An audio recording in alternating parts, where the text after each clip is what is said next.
Check, check. Broadcasting, birthplace of country music. This is WBCM LP Bristol.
So hello everyone, and welcome to tonight's speaker sessions here at the Birthplace of Country Music Museum. My name's Tony Doman, I'm the curatorial assistant, so I will be hosting and running tech tonight as you saw me walk around the room and turn the record button on all the cameras while I almost forgot. So tonight's speaker session, we have a really great program with Damean Mathews, all about Appalachian folklore, so I'm so excited about this. If you don't know much about Appalachian folklore, you're going to learn a lot about it tonight. Damean is just the perfect person to tell you more about that topic. So before we get started, just a few housekeeping things. If you haven't been to a speaker session or been to an event here at the museum, the front doors of the museum are going to close here pretty soon. So whenever you exit, you're going to want to take this side door right here. We'll have some stanchions blocked off so you can't miss it whenever you go out. The restrooms, you can get out of this theater either the door that Renee just walked in, hey Renee, or this door over here. The restrooms are down the hall and to your left. We'll also be doing a Q&A at the end of the talk this evening, so save your questions, where I'm sure there'll be plenty. I know I already have a whole list of questions to ask Damean for tonight's show. And we do send a feedback survey about this program out after the program ends, so please fill that out and be on the lookout for it. It really helps us deliver great programs. And finally, please consider giving a donation to the Birthplace of Country Music Museum after tonight's program, either in the jar on the chair over there, or via our online donation link if you are tuning in via the live stream. I'll put that in the chat here in just a few minutes. Or via our website at birthplaceofcountrymusic.org. The museum offers a lot of free and low-cost programming to make things accessible to our community. So thank you so much for coming out and supporting this. And just please consider giving a donation so we can continue to bring these great programs to you for free. And before we get started to going into our conversation and our discussion tonight with Damean Mathews about Appalachian folklore, let me tell you a little bit more about him. So Damean Mathews is an author and educator from Tazewell, Virginia, and from an early age he preferred to be in the company of books more than anyone else, taking books with him wherever he went. The only thing that matched his love for the written word was his fascination with the paranormal. Ghosts, vampires, werewolves, and monsters make up much of Damean's life. And I do want to interject in your bio and say we're still in the midst of spooky season here in the region, so it's just now getting cold. So this is still a very fitting topic. I know October just happened. So, but when Damean first began writing, he would toy around with rewriting some of his favorite stories or coming up with ideas for sequels to tales where none existed. In his junior year of high school, Damean got a story idea that absolutely demanded to be written. He said, I had no idea I had to write something in my own, I had no idea how to write something in my own head, how it could be so powerful. It was in that exact moment that I knew I had to write. Damean is incredibly proud of his Appalachian culture and loves to explore the region his ancestors lived in. He often emphasizes elements of that culture within his writing and makes it a mission to seek out as much mountain lore and legends as he possibly can, both for personal enjoyment and for work with his own writing. He independently published his first collection, Tales of the Mysterious and the Macabre, Stories from the Appalachian Foothills, in 2019, his Appalachian werewolf novel, Moonlight, in 2020, the Appalachian vampire novel, Maverick, in 2021, and several more recently than that. You can find that all out on the table. He's got some of the books here with him tonight. And Damean is an educator, and he continues to write to this day. So we're so excited to have Damean here tonight to talk about this really exciting topic. So would you please welcome Damean Mathews?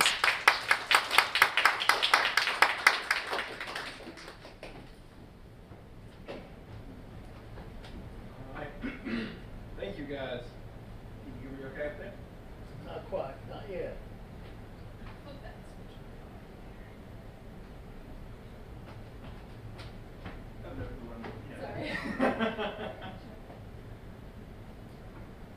There we go. Is that better? Okay. All right. So thank you, Tony. Really, really happy and excited to be here. Let me get my technology moving here. So, as Tony said, I am an Appalachian native. I grew up in Tazewell, Virginia. Lived in Tazewell until about 2009, or no, excuse me, 2011. Then I went to Wise, Virginia, which, if you're familiar with Wise, it has just as much fun folklore as Tazewell does. I've lived in Abingdon, and now I'm in Russell County, so I am immersing myself consistently with folklore, literature, monsters, and fun things like that. And one thing that I always come back to is the fact that we are such a culture of storytelling. That's kind of what really made us who we are. And if you get down to Irwin, Tennessee, Johnson City, they have the storytelling festival, they have the center down there, they have all of that, just kind of right in pocket. And to play off something Tony said a moment ago, it is still spooky season. I'm actually trying to encourage some local artists to get back to the Christmas tradition of ghost telling around the fireplace, ghost storytelling rather. The novel Turn to the Screw was based on that habit, that cultural phenom of just telling ghost stories around the fireplace on Christmas Eve, trying to scare your family and friends because, what's more fun than that? So one of the reasons, like I said, that folklore in Appalachia is so close to my heart is because we are a melting pot of cultures. We have the Genealogy Center over here at Bristol Public Library that you guys can check out if you're not familiar with your own family heritage.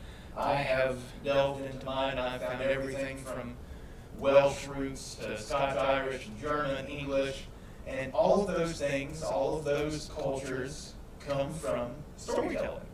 And they still matter, in those cultures as well.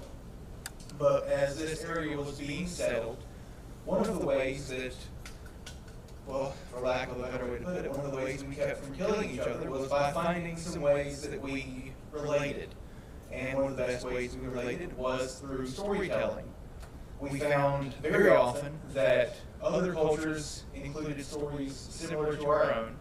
I'm going to go ahead and jump into my monster habit here and look at things like Bigfoot, the skunk ape, we have the Yeti in the Himalayas. We have all of these giant humanoid creatures from cultures all over the world in cave paintings and oral legends and now in written legends as well. And those things were impossibly similar from areas that had no association with one another other than potentially being a landmass called Pangea once upon a time. So, when immigrants settled into the region and merged with the natives, these legends became the way we not only associated with one another, but the way that we found our culture, the way that we founded this region.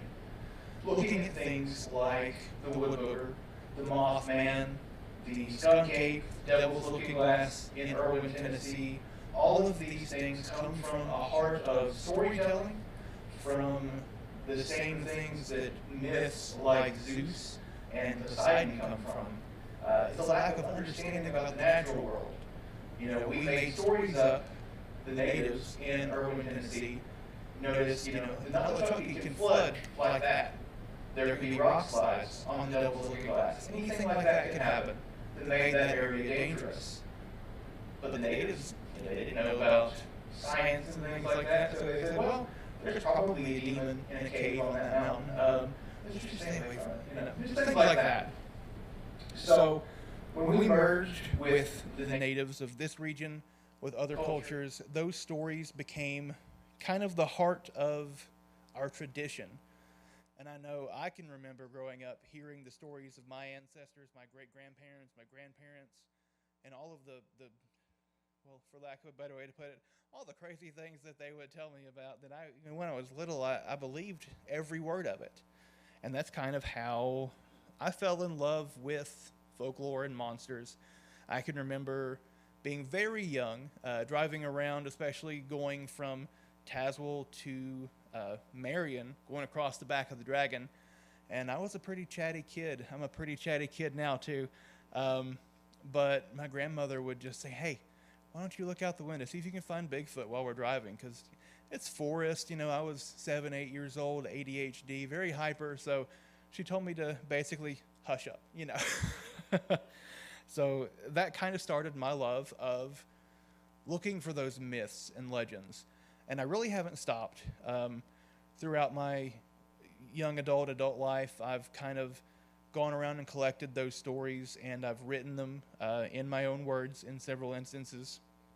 Most recently, in one of my short story collections, I have a story about the Wood Booger, Mothman, Devil's Looking Glass, the Moon-Eyed People, Brown Mountain Lights in North Carolina. I've got all of these things that I have collected information on and kind of turned them into my own, which is another one of the amazing things about folklore, is where it does relate to certain areas or certain towns, it is never something that is set in stone. It's never something that can't change.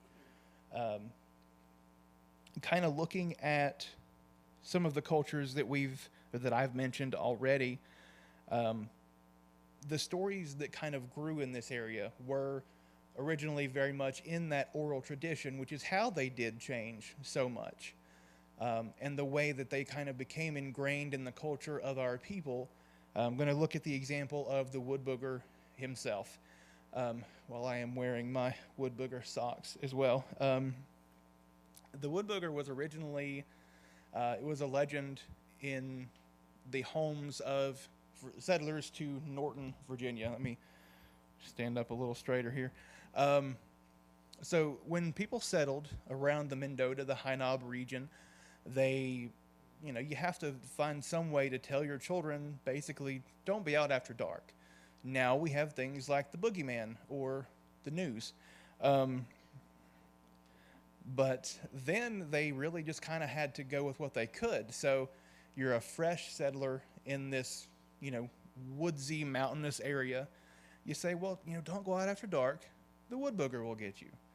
And eventually, as hunters and settlers would pass through the region, they would tell stories of this giant hairy hominid that they saw in the mountains, and the two stories really meshed. So where the Wood Booger was originally just the boogeyman, who may or may not exist in the shadows, he eventually became synonymous with Bigfoot. So much so that there is now a restaurant, a statue, and an entire festival in Norton, Virginia dedicated to this creature. And now, close to my heart, a story that I wrote. So one of the things that makes that so important to me is the fact that every Appalachian superstition, wives' tale, bit of folklore, it has a basis in reality. And that's what makes it so cool. Where we have that culture of most cockamamie things in the world that might not make any sense to anybody else, to us, it is what we grew up on. Superstitions are a huge part of developing cultures and folklore in general. Like I mentioned earlier with Greek mythology, which now we study as, as much as we study mathematics, it is an ingrained part of our education in the United States. So we look at the folklore of those native tales where someone maybe didn't understand a thunderstorm. So they decided there was just a big guy up in the sky that got really mad and threw lightning bolts at his brothers and sisters and children. Sounds pretty accurate, right? So we have those superstitions, those wives' tales, the wood booger. We've got the Mothman that somebody may or may not have seen a really big owl, now we think, in the woods of West Virginia. But one of the cool things that comes back to the real side of it is where wives' tales come in, for me. My page just jumped all over the place. Sorry about that. So from this region alone, we do have tons of superstitions and wives' tales that are very interrelated. Last week, actually, is very time-fitting.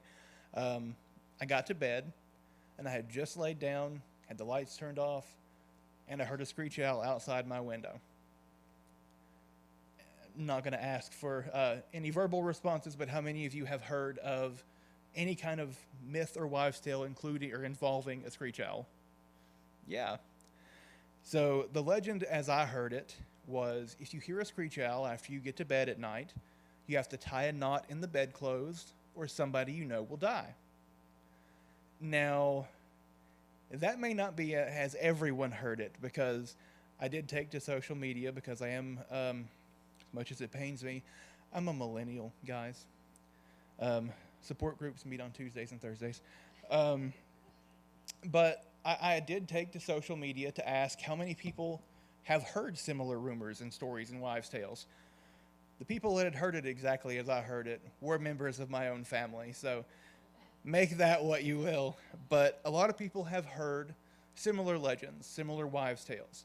One, most importantly, just in general, if a bird flies in your house, it's bad luck. And, you know, we've got to look at the origin of those stories and say, well, why? Because once upon a time, somebody who probably didn't have screens on their windows or a screen door on their house had a bird fly in, and, you know, maybe that bird made a mess. Maybe that bird flew into somebody's head. You know, maybe they just broke their whole house down trying to get it out. But automatically, that became bad luck. So we can look at the origin of these stories and again come back to the fact that it comes from something real. Now, I'm not going to not say that there's a Bigfoot in Mendota and High Knob, because deep in my heart of hearts, I want there to be, and I want to meet him. But we can't know for sure.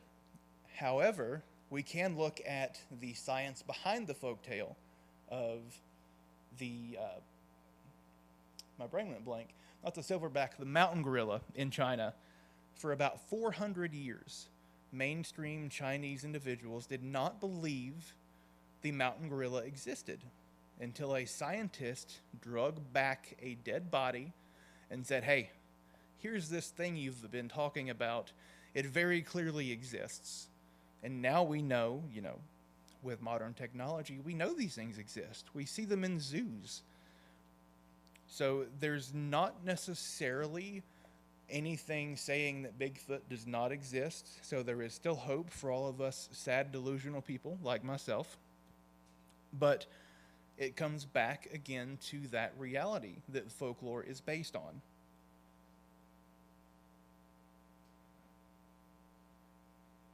So the reason that these bits of wives' tales and elements of reality relating to our folklore is important is because it does give us another reason to connect.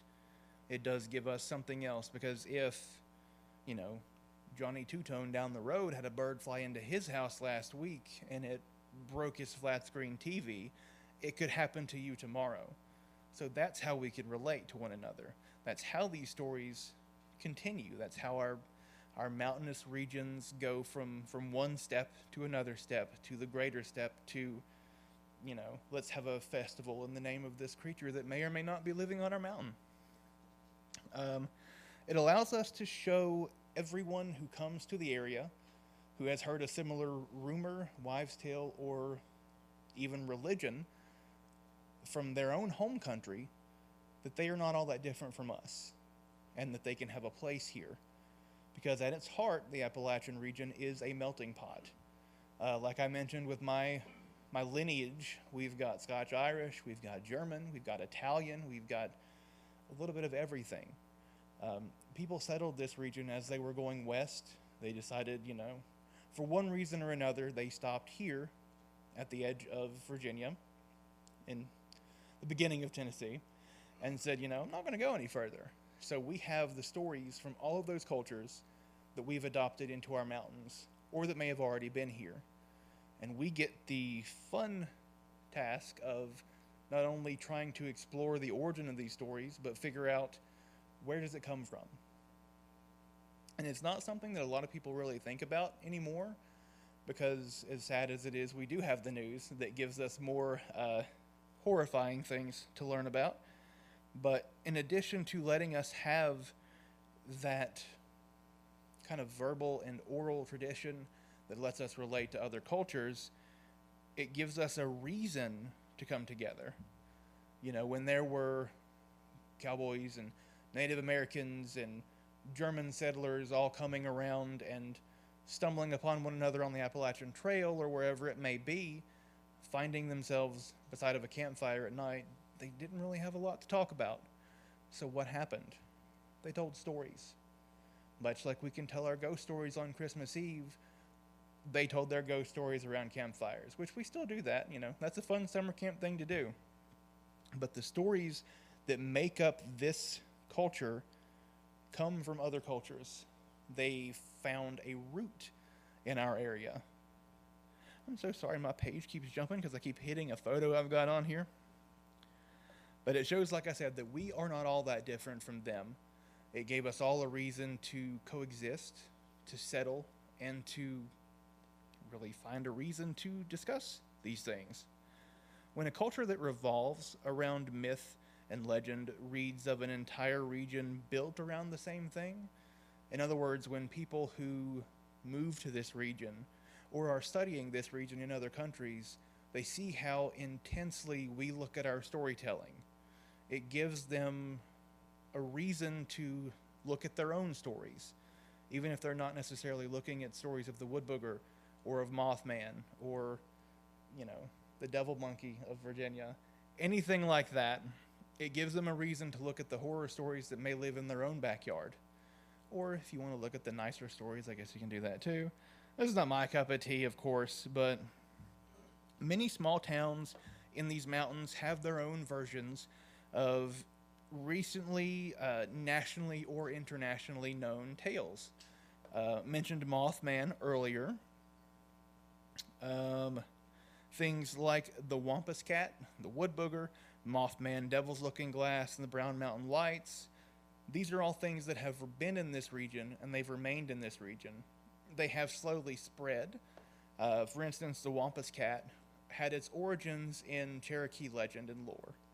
It was a half-woman, half-cat creature that roamed the mountains and was looking for the flesh of men who wronged her, is one of the legend's origins. Generally speaking, it was based on the sound a mountain lion makes when it's screeching in the night. Because if you've ever heard one, it's going to make you want to go back inside. It's not necessarily a pleasant sound.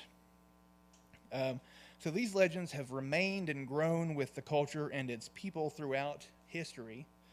These stories change from telling to telling, which is why the element of storytelling is so important.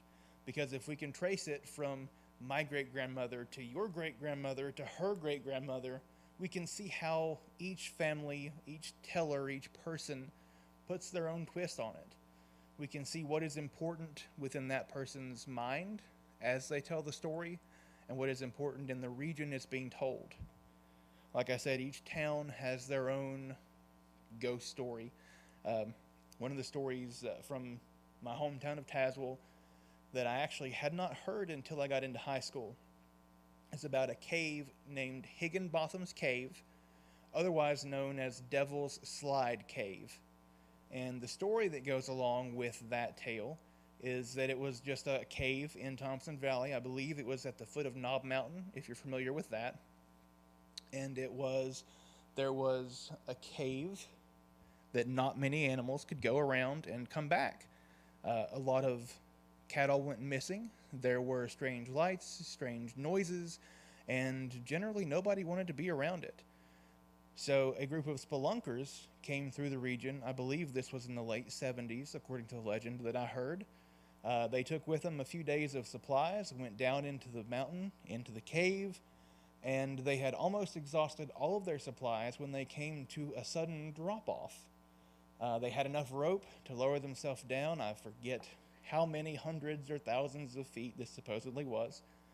But they got to the end of their rope, and they could see the end of the cavern. And what they saw was a set of large iron doors, behind which they could hear screaming and smell sulfur. So they assumed this must be a doorway to hell. That legend is something that, well, now it's not really something you can explore because it is on privately owned land. Isn't that one of the horrible things about everybody buying up all this land? Where are we supposed to find our monsters at now? But it comes back to the related series of... I keep feeling like I can't hear myself, so I don't know if you guys can hear me. It comes back to everything involving the devil. I've mentioned the Devil's Looking Glass. We have the Devil's Slide Cave. There's Devil's Backbone, Devil's Bathtub. Why does the devil get all of this stuff in these mountains that are supposed to be so related to God's love? Basically, it's because we don't understand it. When it was discovered, somebody didn't get what it was. The Devil's Bathtub, nobody really knew that the force of water over hundreds of thousands of years could dig a hole in the rock. So they said, well, devil dug that out and want to take a bath. There we go. It just put a sticker over that. We've got that in the bag. So everything that is related to the devil in this region is really a basis of things that we didn't understand. And rather than create a myth like Zeus or Poseidon, we said, devil did it, We're in the Bible Belt. If God didn't do it and we don't get it because we didn't do it, the devil had to do it, right? And that's one of the cool things, too, is seeing how religion interplays with this.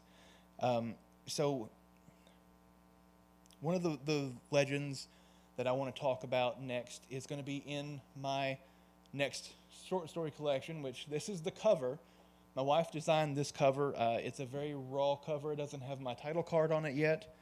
The title of my book is going to be Not Your Grandma's Bedtime Stories, Tales That Go Bump in the Night. So, how many of you have heard of a legend or a bit of folklore called a granny witch? Okay, yeah, we've got some granny witch here's all right in the crowd. So, granny witches, for those of you that don't know, were little women, typically your old grandmothers in the mountains who knew herb lore.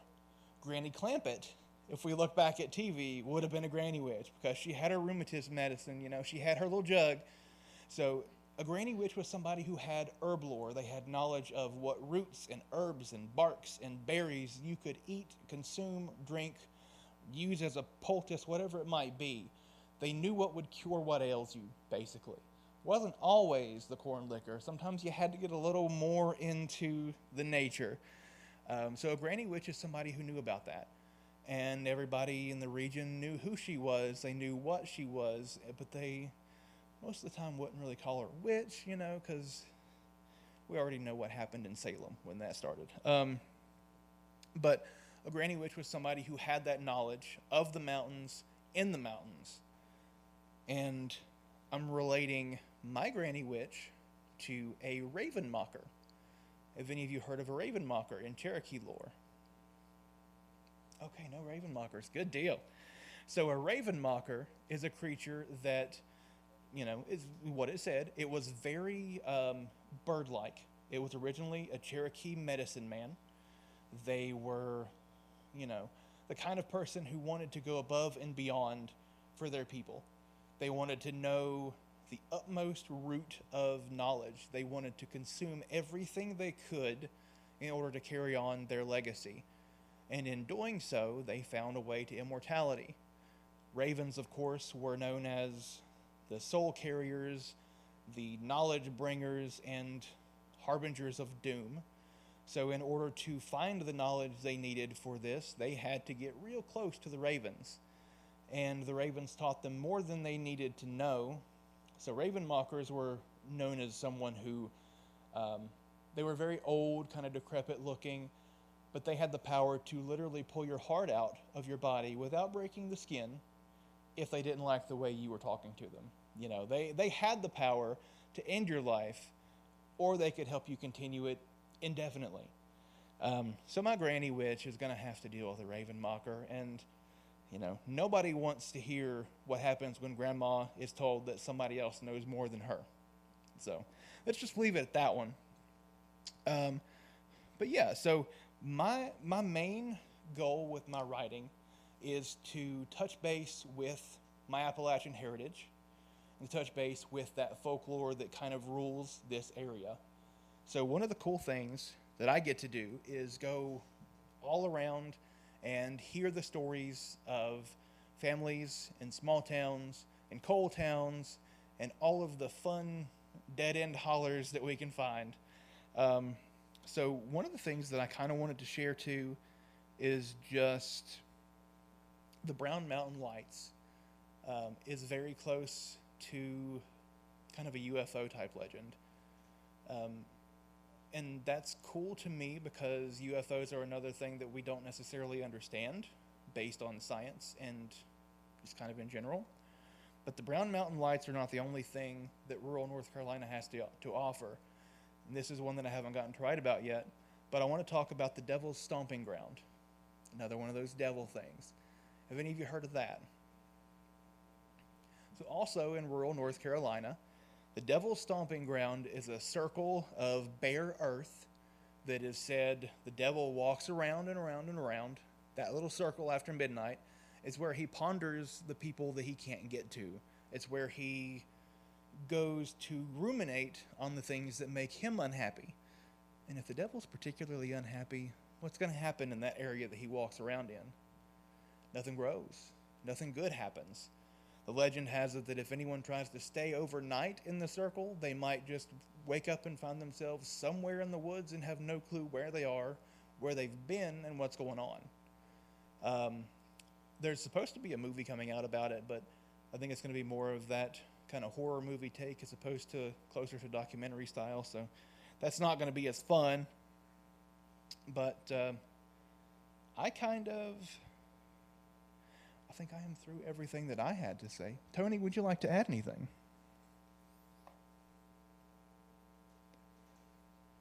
Check. Hey, awesome stuff, Damean. Yeah, and so I thought we could also, as part of tonight's discussion, talk a little bit more about some of these stories.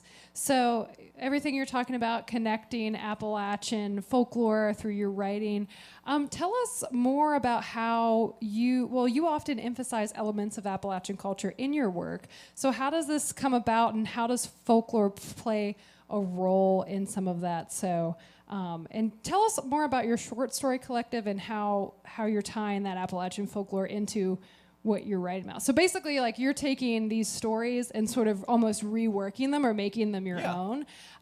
So yeah, I'm interested to know about that, and I'm interested to know, I have a little list here, as we talked about, of some more stories in folklore. So I'm going to throw some of those out at you here after you talk about what I just asked. Sure, absolutely. So like Tony said, I do bring a lot of the Appalachian folklore into my writing. One of the ways I did this in my novel Moonlight was by looking at the legend of the Sin Eater. Have you ever heard of the Sin Eater? So for those of you that don't know, a Sin Eater is someone who is tasked with consuming a meal off of the body of a dead or dying person. Excuse me. The public could not know who this person was. They would come into the house masked and covered completely from head to toe. So they would come into the home and eat some sort of food offering off of the chest of the dead and dying in order to absolve them of their sins. I connected this legend in the Great Smoky Mountains with werewolves. So basically, if any sin eater decided they had had enough of their tasked life and gave up the consummation of sins, they would turn into a werewolf. And that's kind of the premise of where my werewolves come from. So I looked at this legend that, tracing it back as far as I can, it has its origins in early Israel, so it's very, very old. And I can trace it, through this area. There are several mentions of it throughout culture. Early settlers to the region would know there's a sin eater in the area. There's actually a children's novel that took place, if memory serves, it's around Honaker. But it mentions a sin eater and a child having to deal with knowing what a sin eater was and why it was in the community. So I looked at those legends and kind of made it my own. And with my short story collection that I mentioned that has the Wood Booger Tales, the Devil's Looking Glass, and all of those, I kind of looked at the origin of the legend and kind of tried to trace it back as far as I could. And then I just imagined what it would be like for somebody to have an encounter with these creatures or these areas of superstitious belief. I've gotten some pretty good feedback so far, but one thing that I can definitely tell you is if you go to, especially Johnson City is where I've heard some very tall tales, and you tell someone, hey, I'm a writer of folklore and local myth and local horror, they've got more than enough to tell you. So yeah, do you want to throw some local legends at me and see what I can tell you? Yes, and I got another two questions to preface this before we get into that too. But so you're talking about how Appalachia is a melting pot of different cultures, and cultural diversity comes in the form of many unique stories, right? You have a bunch of people that are coming together, and then all those stories kind of get morphed and changed, and that's where sort of where myths and legends come from. So how is that process? I was hoping you could maybe expand upon that. How do these stories of all these different groups of people eventually become those myths and legends? Like you were talking about a little bit ago, with the owl, flying into the house, and then eventually, owls are superstitious. That might mean be a bad omen. So could you tell us a little bit more about that? Like how do stories become? How do they get dramatized or become what they are? Like, an owl being a superstition absolutely. and turning into the Mothman. You can make that connection. So and a way that kind of happens goes back to my origin of the Wood Booger story in Norton. Whenever something happens and someone has to come up with a reason for why it happened, we've got to have our basis. For the Wood Booger in Norton, as I said, we had our boogeyman legend, our wood booger, that we knew would get our children if they were out after dark, if they misbehaved, if they stayed up and jumped on the bed, or whatever it may be that you have to use the wood booger for, whatever we might use the boogeyman for today. And then say, God forbid, a child does go out after dark and they fall off a ravine, or they get stuck in a hole, or they get mauled by a bear, and someone finds that child. Oh, God, the wood booger did it. I warned him. I warned little Timmy, but now he's missing half his ear and 2 legs, and he can't get out of bed anymore, so he's not going to get that wood booger now. So those stories come from a basis of really not understanding what is happening or how it could happen, when we couldn't necessarily look at a wound and see, well, that was made by a 4-year-old bear with 1 missing tooth. We didn't have the forensic technology that we have now to see why some of these horrible things happen. So mythology allows us to connect real-life instances with our tales. And when it comes to things like the bird flying into the house and, knocking off great-grandmother's favorite vase that she brought with her from Italy that her great-grandmother made herself, those kind of things, it's just a step-by-step and piece-by-piece process. If one person says, okay, if that bird flies into the house and it breaks that vase, it obviously means that birds in the house are bad luck. But then you've got to look at the fact, well, some people just have birds in cages in the house, so why is that not bad luck? Well, the birds are in cages. They can't fly in the house. So those birds can be warnings to the other birds to stay out of the house, or we'll put you in a cage. So it all comes back to what happens, why it happens, and how can we turn it into our own, something to make sense to us, something that shows us kind of why the world is the way it is. much like Zeus throws lightning bolts because Grecians didn't understand what thunderstorms were or how they were created. Birds are bad luck because they break vases or they poop in the chili or whatever it might be that happens when a bird flies into the house. It's just something that kind of is a piecemeal collaboration of stories that gives us that folktale. Okay, I'm going to come down to the front now. Sure.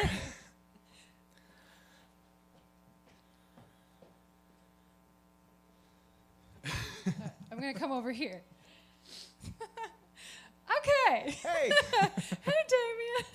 So I was hoping now that we could dive into some of these stories that you've been mentioning, maybe into a little bit more detail. So you've been talking about, of course, the Mothman is a good one. So could you maybe tell us a little bit more about just the story of the Mothman itself? Sure. Which is pretty, it's actually a true story. Yeah, I mean, it's it is. surrounded by a true story of a bridge that actually collapsed in the 1960s. Yeah. So tell us more about that.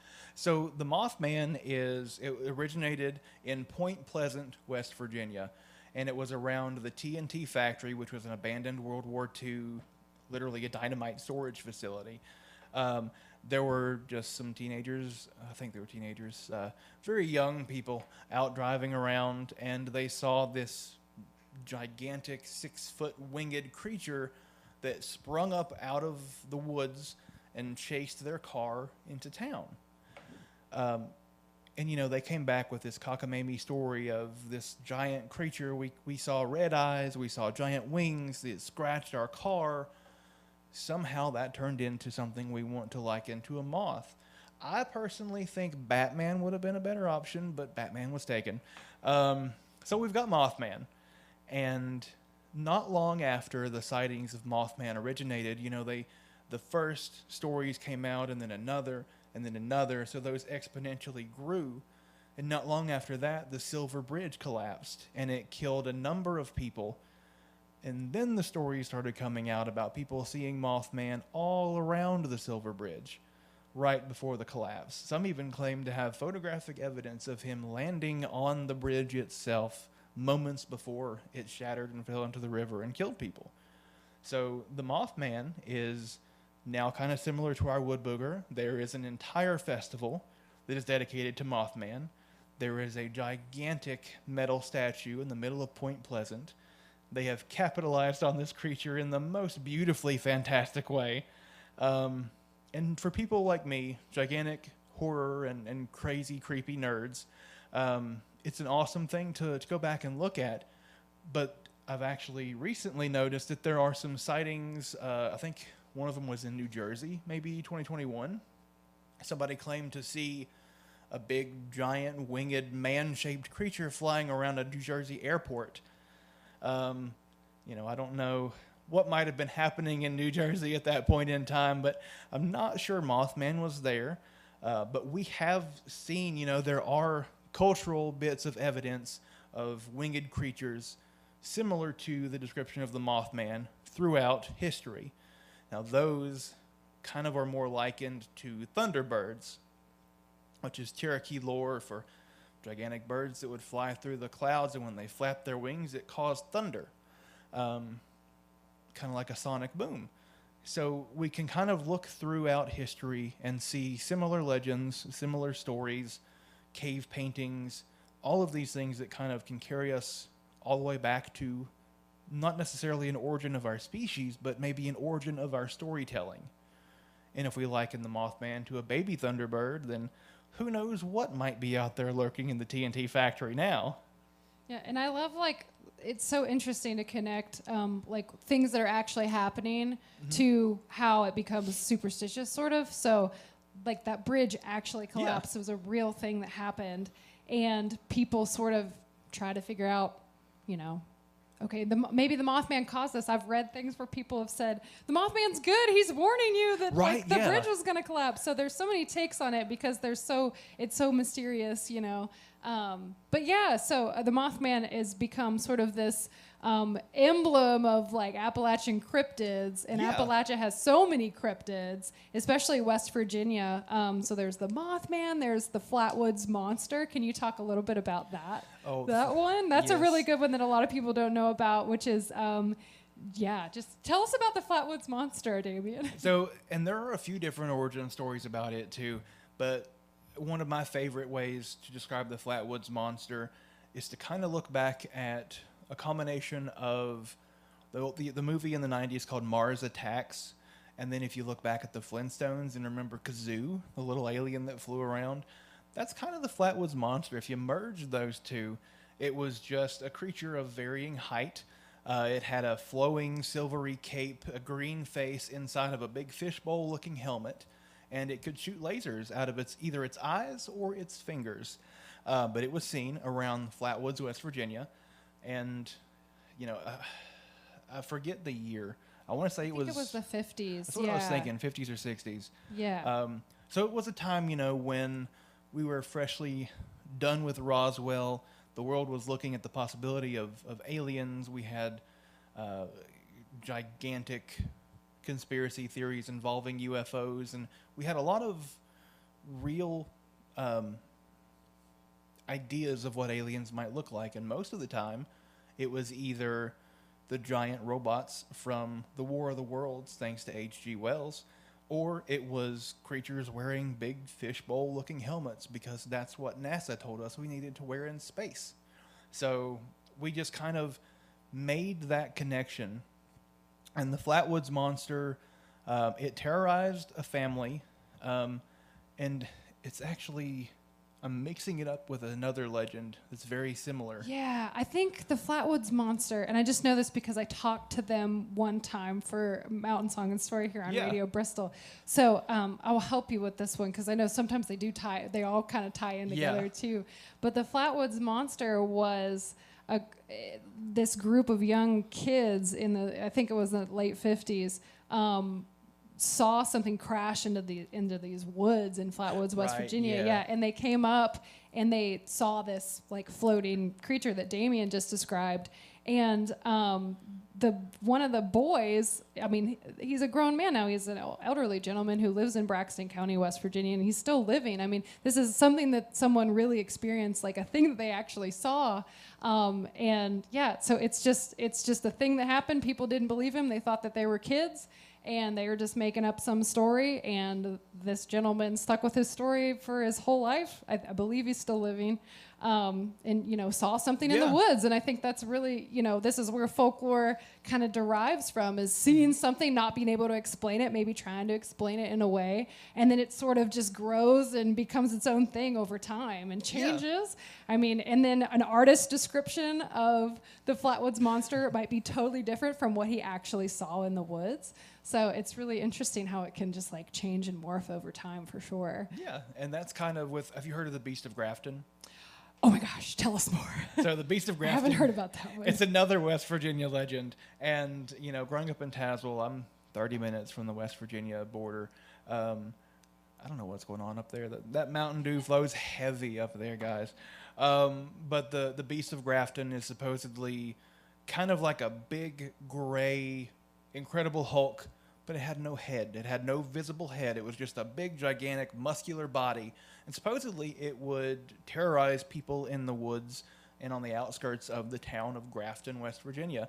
And we're talking like estimations of what people said the size would be. This thing would weigh like 800-900 pounds. Like, this thing was huge. And looking at modern art, there's a game called Fallout 76. I am that kind of video game nerd. It takes place in West Virginia, and it includes these legends. It has the Beast of Grafton. It has Flatwoods Monster. It has Mothman. It has the Snallygaster, which... Snallygaster is a nasty creature. It's like this big, snotty alligator-salamander combination with giant, long, knobbly legs, and it's funky. I mean, even for me, that legend just kind of comes out of left field. So all of these things come from a place of somebody saw something they couldn't explain, and they kind of ran with it. But one that has come up recently that I think is pretty cool is the Fresno Nightwalkers. I don't know about that one either. Tell us about it. So the Fresno Nightwalkers is really, really silly.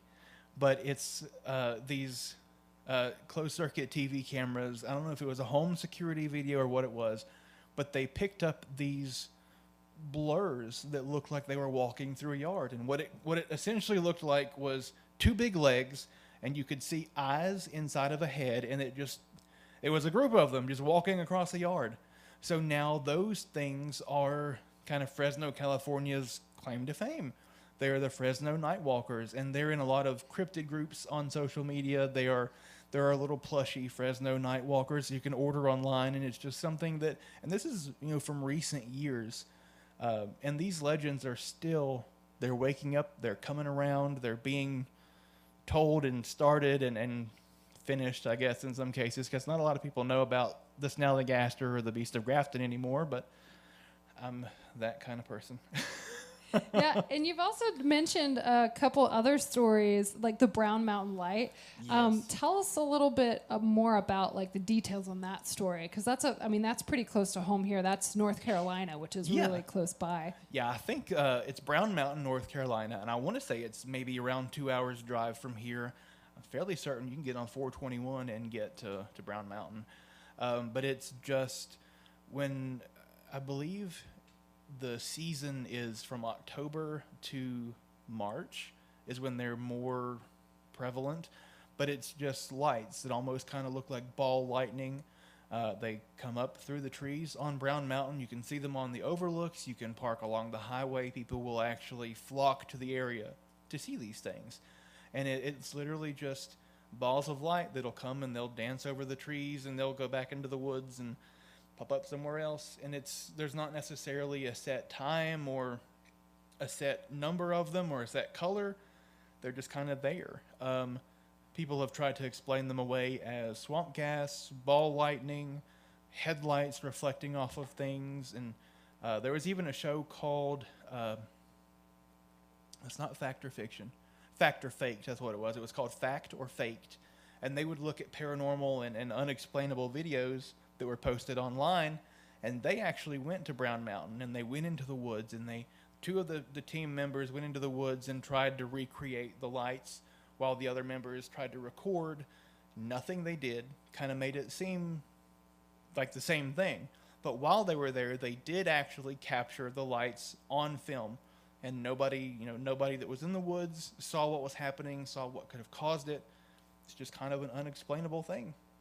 Yeah, and things like the Brown Mountain Lights and all these kind of stories can make their way not only into pop culture and art and other things, but into music too. So there's songs, about these lights. There's a song by, believe it's the Country Gentleman, I'm thinking off the top of my head right now, about the Brown Mountain Lights, and just the legend sort of is like told through song in a lot of ways and reinvented too. So that's another way that folklore sort of ties into pop culture too, and how it like trickles down.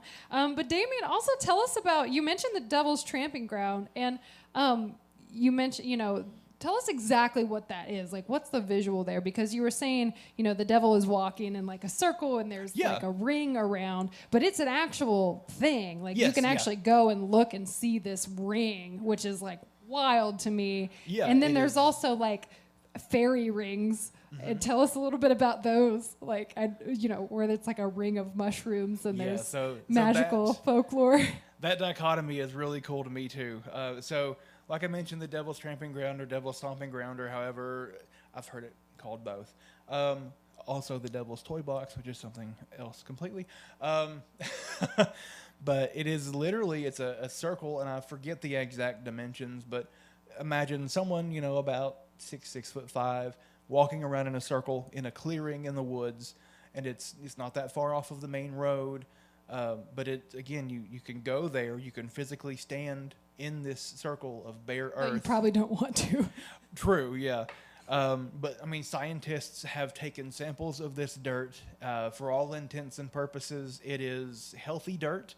Things should grow there, but things don't grow there. And people have theorized, maybe it's like a methane vent underneath that's heating the earth just too much, or anything that is happening that can be explained, but none of the explanations actually mean anything they mean something, but they don't actually explain what is happening. But it is, like I said, just a circle where it looks like someone has worn out the earth. Nothing. North Carolina. It is North Carolina. I don't remember the county. I don't think it's very far from Brown Mountain, though. But it's nothing grows along the perimeter. Nothing grows on the inside of it. People say if you leave something in the center of the circle overnight, if you come back the next day, it'll be moved out of the circle. And it's just, kind of that weird, what is this kind of place? But a fairy ring, like Tony mentioned, is a ring of mushrooms. And I'm sure we've all seen, sometimes overnight a mushroom will spring up in your yard. But a fairy ring, this originated in Scotland and Ireland when where fairies were very prevalent in their mythology. It was just a ring of these mushrooms that would spring up. Sometimes the grass inside would die, sometimes it would flourish. But the legend really goes that is where either a portal to the fairy world is, or it was where fairies had a meeting, and that's where they sat, and the magic of the fairies' bodies, caused it to spring up. So regardless, what you never want to do is step inside of a fairy ring, because you don't know what's going to happen. Either you're going to make those fairies mad and they're going to come after you, you're going to fall into the fairy realm and you're never going to be able to get back, or you're just going to step on mushrooms and then you're going to have mushrooms in your yard and your feet are going to stink, and all of these crazy things are going to happen if you step into a fairy ring. But those two things, the fact that if we look at the geometric shape, it's also a circle. Everything's a circle. Life is a circle. I could go on and on about all that. Yeah, and I have just a few more for you. You're talking about folklore, how it ties into real things that are happening. Do you know the story of the Bell Witch? Yes. Oh, so maybe talk a little bit about that, because that's very regional. That's Tennessee, and that's another real story, a real family. Yeah. That the Bell Witch has sort of morphed into this haunted legend. So talk a little bit about that. That story. I want to preface this by saying it is so cool to me because mythologically speaking, the Bell Witch is the only ghost, spirit, or demon known to have ever had a hand in actively killing a human being. So it's really cool. But this is in Adams County, Tennessee. And it was the Bell family. John Bell was the patriarch of the family. And he was doing some digging around the property, and they uncovered a cavern. And he awakened something in that cavern, and the family started being haunted by this presence. At first, it was just a voice. Things would move, very much like modern-day poltergeist-type activity. But then John started getting very sick. And the family started having physical attacks. There would be scratches, and they would be kept awake at night by cackling and screaming, and it all kind of centered around that cavern. And the family, really, they didn't know what to do. They sought priests for help, and nobody could make this thing go away. It threatened most of them, and at the end of his life, or I guess the height of the haunting, however you want to put it, a bottle of poison was actually found in John's room, and it was proven that he had actually ingested some of this poison inexplicitly. His wife wasn't there.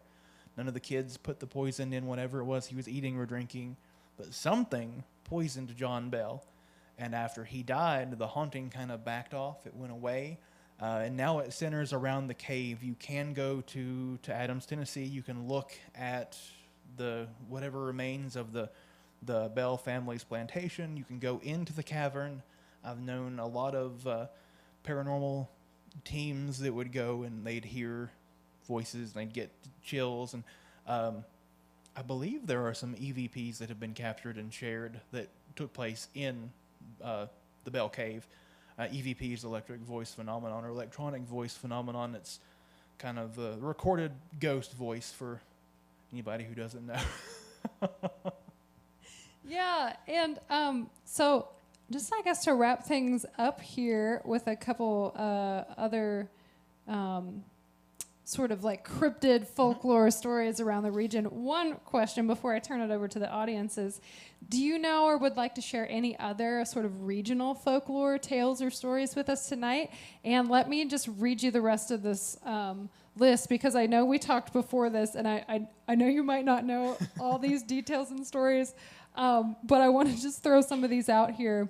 The Wolf Man, the Silver Giant, the Cherokee Death Cat, which I know nothing about, the Virginia Devil Monkey, and the Sensabaugh Tunnel in Kingsport, which is just like a haunted place. Yes. So are any of those, I mean, those are all things that we'll all have to look up more so, Oh, but yeah. do you know any of those stories that you could share with us? Do, Okay, yeah. I thought so. So I did have to refresh myself on the Devil Monkey, but it actually took place in Saltville, Virginia. And it was this weird, creepy monkey-wolf hybrid-looking creature that is said to attack people in their cars while they're driving around the Saltville region. And one of the cool things that I kind of want to tie that to is to go back to the Wise County area where I'm really familiar. I went to college down there, so the stories abound, both on campus and off, about strange phenomena. But there's, on High Knob, there's Benji's Trail. They do Benji's Run every year. But it is said that the ghost of Chief Benji, who was a Native American chief that was chased down the mountain by white settlers, he still runs the trail. That's why Benji's Trail exists. So his ghost will still run that trail. And there is a road that goes up High Knob and goes around the mountain. And according to college legend, which, we can call it what it is. If you are driving on that road and you turn your headlights off and keep trying to drive, something will hit you. More likely, it's the alcohol you've already had been drinking.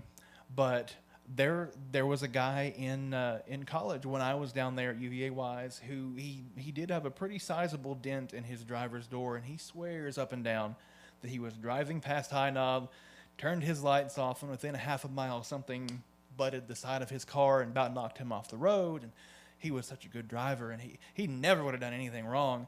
So those legends kind of do come with, I guess, a grain of salt. Anytime you hear a legend about a creature on the road, definitely look at what else might have been happening on the road. But I like those as well. And there was another one you mentioned. What else did you mention? Silver Giant, Cherokee Death Cat? Yes. So the Death Cat is actually, it's the Wampus Cat. It's pretty similar. The Death Cat is usually a little more visceral. Wampus Cat typically is like half woman, half cat. It's searching for something. Well, the Death Cat is what happens when the Wampus Cat finds its meal. You hear that screaming, and then somebody turns up dead. And then you mentioned the Sensabaugh Tunnel.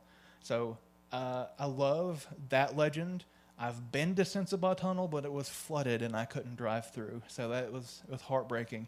But I actually did a TikTok video describing that legend a bit, and there are a few different origin stories, but essentially the Sensabaugh Tunnel is in Kingsport, Tennessee, or right outside of Kingsport, Tennessee, and it is literally just a tunnel that you can drive through.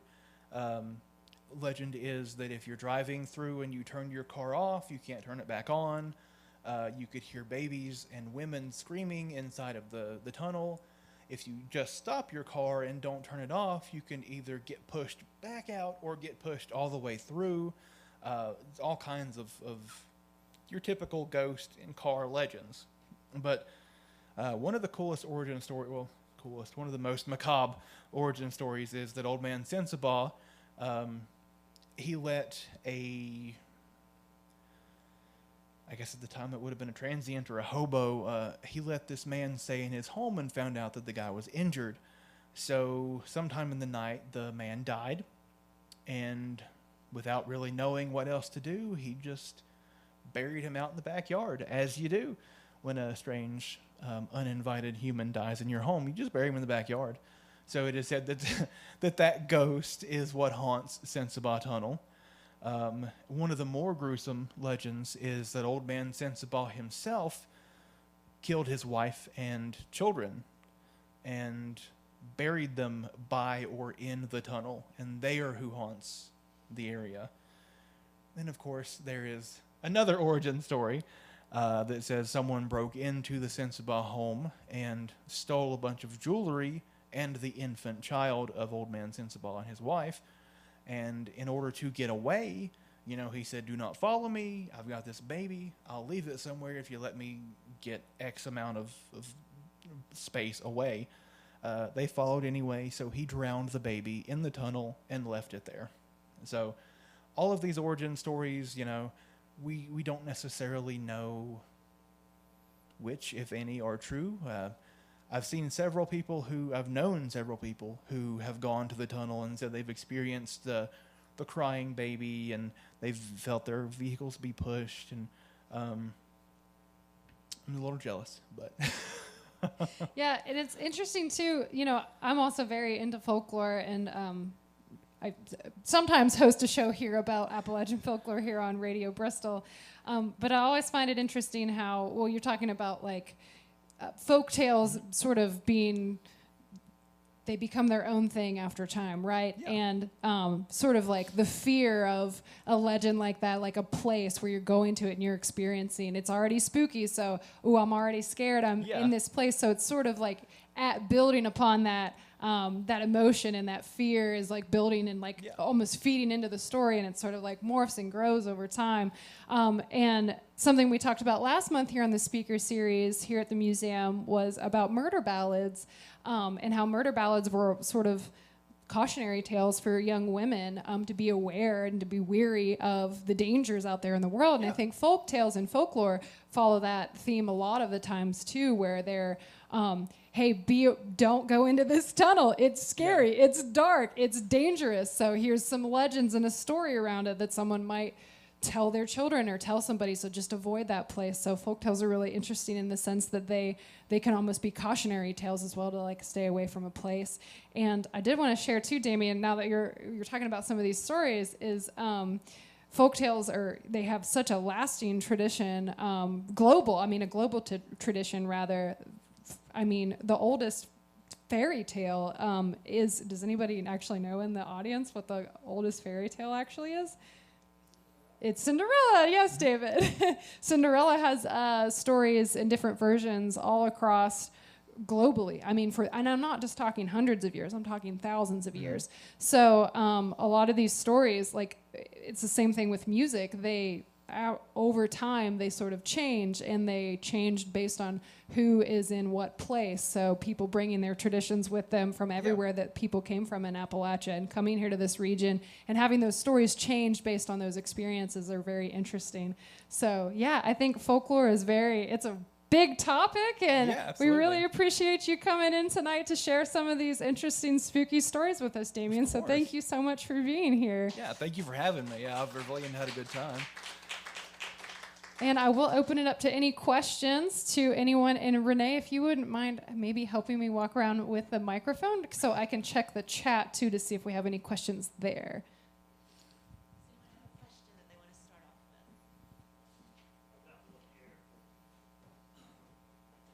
When you were talking about the cautionary tale of the Woody Booger as something that I noticed that my daughter has instilled the Woody Booger in her son, my grandson. So it is a current creature out there keeping youngsters in line.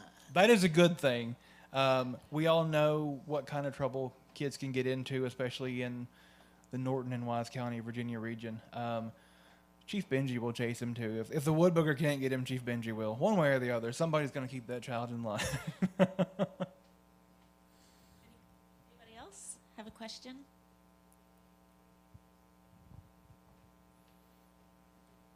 Is the Sensabaugh Tunnel man-made or natural? It's man-made, yeah. It is. It's not a railroad trestle, but it's just a tunnel that you drive through to get to that portion of the property. And what end of Kingsport is that in? You're hitting me where I'm not sure about. I'm not that well versed in Kingsport. If memory serves, when I was there, I feel like it was closer to the Lynn Garden area, so kind of closer to the Virginia state line. I'm from Kingsport. I can help you out. Okay, yes, please do. It's right off of Netherland Inn Road, near where the Rotherwood Mansion is, if you're familiar with Kingsport at all, off the Holston River. So you actually, if you're on Netherland Inn, you just turn down a side road and kind of follow it back, and it'll take you to Sensabaugh Tunnel. I was just going to say, so from Kingsport, I've been to Sensabaugh Tunnel quite a few times, but growing up as a kid, the origin story I always heard was that the husband went away to war, and when he came back, his wife was with child. Oh. And he was like, well, that obviously wasn't me. And then he murdered them both in the tunnel. That's okay, well, see, now we've got Scandal coming in, so that's even better. yeah, that's just the one that was always, like, passed around on the playground. So I just thought I'd throw that out. And see, and that's part of one of the cool things about folklore. And to kind of touch base on what Tony was saying about how global folklore is, does anybody know kind of why we are afraid of the dark?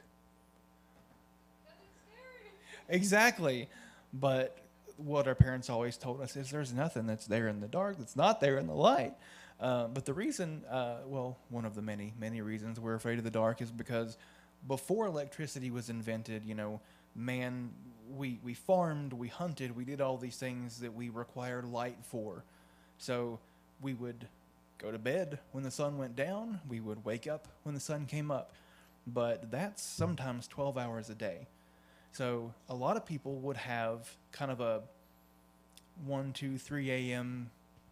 energized session where you would go visit your sick relatives, or you would get up and kind of cook around the house or do whatever you had to do. So if you're traveling on the road in the dark, the best you can do is carry a lantern, and that's not really going to give you a whole lot of light. So we had highwaymen and animals who knew to hunt near the road, and people would often go missing in the night. So rather than continuing to say, let's do these things at night, we found ways to kind of battle that darkness, put it back, shove it off. We made better lanterns. We made bigger candles. We found ways to have reflective light, and we taught ourselves not to go out in the dark. So when we had that kind of middle of the night awake phase, that also happened in this region. So we did have things like the wood booger. We had our wampus cat. We had all of these things that we knew to guard ourselves from. Rather than go out in the dark and let ourselves be victims, we taught ourselves always be afraid of the dark. But also, I also have to look at the uncanny valley, which is the fact that so many of our creatures are human-like. Vampires, zombies, werewolves, they all have a basis in human form. So something, somewhere in history, taught us to be afraid of something that looks human, but isn't human. Like a ravenmocker or a vampire. So I could go on for hours with that. Anybody else? I have one final question, though. Sure. Because you talked about superstitions. Most of what we've talked about have been tales of creatures or legends, that type of thing. But you have mentioned superstitions a couple of times. Yes. And there are lots of superstitions that I think are universal, like don't walk under a ladder, that's bad luck, a black cat crossing your path, don't open an umbrella inside your house. But then, are there superstitions that you know of that are strictly Appalachian superstitions? So the short answer is not exactly, because they do have that basis in, our people came from other people. So we kind of brought our superstitions along with us. But if we look at specifically like the screech owl one that I mentioned, I haven't found that in research from anywhere else, because screech owls are mostly native to these mountainous regions. So if you're looking at kind of animal-based or geology-based superstitions, they can relate in some ways to others, but they will be kind of harmonized around that region. So yes and no. Which leads me to a follow-up question for you and the audience, because Tony, you were walking with me one day, and we walked, and there was a pole between us. Do you remember this? And I said, "Say bread and butter," and she's like, "What?" No, I said bread and butter. Oh, you were the only person you were the only other person who's ever known what I was talking about. Yeah. And I told her to say bread and butter. It was Baylor who didn't know. Yeah. Is that something that you all have ever heard of, is don't split a pole, that if you split a pole, you need to say bread and butter or you'll have bad luck? I've never heard the bread and butter thing, but my dad always says don't split Okay. Yeah, I've always heard don't split it, because especially if you're like in a relationship, I've heard like husband and wife that you're soon to break up or whatever it might be. So I haven't heard the bread and butter, but definitely don't split it up. That. Yeah. I think the reason I know that is from the Looney Tunes and the tigers walking in the cage, and they would walk back and forth, and they would say bread and butter, bread and butter, bread and butter every time they passed. I mean, I don't know. That's where I got it. I mean, if there's anything that Looney Tunes can teach us, it's got to be that, right? Rather than duck season, rabbit season. It's got to be something. Well, thank you again so much for being here, Damon. Give it up again for Damean Mathews. Thank you all so much. If we have any more questions, there was one comment in the chat just about Brown Mountain Lights, and Joan said that she was really excited that you were talking about that. Oh, that's so cool. Yeah. And a few upcoming events we have here at the museum coming up this week. In addition to tonight's great program, this Thursday we have a storytelling program, which is going to be really exciting. There are still a few tickets left, so if you'd like to come, please check it out. If you've never been to a live storytelling show, storytelling is another really rich cultural tradition here in the region. The International Storytelling Center is just down the road in Jonesboro. But we're going to have 5 storytellers and 4 musicians sharing songs and stories around the theme Soundtrack of My Life here in this theater on Thursday at 7 p.m. Hoot and Holler Storytelling is based out of Roanoke, Virginia, so they're sort of like a traveling group that comes, and we have local storytellers in whatever venue or region they're in will come and hone their stories and share them. So it's going to be a really impactful, really wonderful evening that we're really looking forward to. So Hoot and Holler Storytelling, that's this Thursday, November 16th, right here at the Birthplace of Country Music Museum. And then this Saturday, November 18th, we are doing a partnership with the Southwest Virginia Cultural Center in Abingdon, Virginia, to bring to you the Blue Ridge Opry, which is a live Grand Ole Opry style program. It's sort of a variety show if you've ever seen a Grand Ole Opry style program. It's like music and comedy and dancers, and it's going to be a wonderful event, and that's going to be at 7 o'clock on Saturday, November 18th. That's not going to be here. That's going to be up at the Cultural Center in Abingdon. And this program is actually in partnership with our current special exhibit, the Women in Old Time Music. If you haven't had a chance to check that out, please check it out. It's the first exhibit that we've curated in-house here at the Birthplace of Country Music Museum. It's still going to be on display until December 31st, so you still have some time to check it out. But this show is in correlation with our exhibit. We also have Jam Kids, which is a new program that is going on here at the museum. Jam is Junior Appalachian Musicians Program. So this is basically a weekly event that we have on Saturdays now. And if you have any kids or know any children, ages in grades 4 to 8th grade, they can come and they can learn Appalachian style music, any stringed instrument, banjo, fiddle, guitar.